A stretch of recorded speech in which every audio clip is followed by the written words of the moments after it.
ইহুদিরা ঘুমিয়েছিল তেল আবিদে এবং জেরুজালেমের মতো উন্নত শহরে, কিন্তু ঘুম থেকে উঠে দেখে তারা গাজায় শুয়ে আছে। সম্মানিত দর্শক, ঠিক এমনটাই হয়েছে। আজ রাতে হিজবুল্লাহ প্রায় 150 ক্ষেপণাস্ত্র ছুড়েছে এবং ড্রোন ছুড়েছে।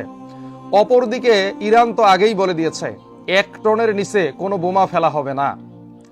আজকে রাতে কিন্তু ইরান সব থেকে ভয়ঙ্কর হামলা চালিয়েছে ইসরায়েল লক্ষ্য করে। হাজার হাজার ড্রোন, শত শত মিসাইল এবং লেবানন থেকে আসা 2 থেকে 250 ক্ষেপণাস্ত্র এবং রকেট পুরো ইসরায়েলকে যেন ছারখার করে দিয়েছে। ইসরায়েলিরা যেন হাসতে ভুলে গেছে। যারা গাজার দুঃখ দেখে এতদিন আনন্দ করছিল, তারা যেন আজকে থমকে গেছে। তারা যেন আজকে ঘরবাড়ি ছেড়ে পালিয়ে যাচ্ছে একটু নিরাপদ আশ্রয়ে আসায়। তারা যেন বাংকারের ভিতরেও শান্তিতে নাই। তারা যেন আজকে নিঃস্ব, অসহায়।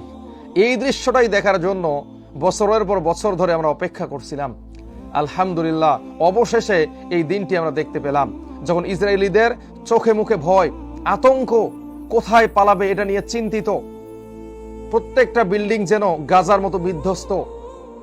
তো এই সমস্ত দৃশ্য দেখে চক্ষু শীতল করা আমাদের দায়িত্ব। ঠিক এই সময় মনে আছে রমজানে গাজার মানুষেরা এখান থেকে ছুটে বেড়ায় ওখানে, ওখান থেকে ছুটে বেড়ায় ওখানে, তাঁবু টাঙ্গিয়ে বিশ্রাম করছিল।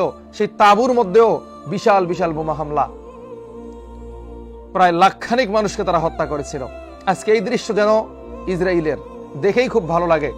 আল্লাহর কাছে বলি, আল্লাহ এই দৃশ্যটা যেন আরো সুন্দর করে দেখতে পারি, তৌফিক দান করো।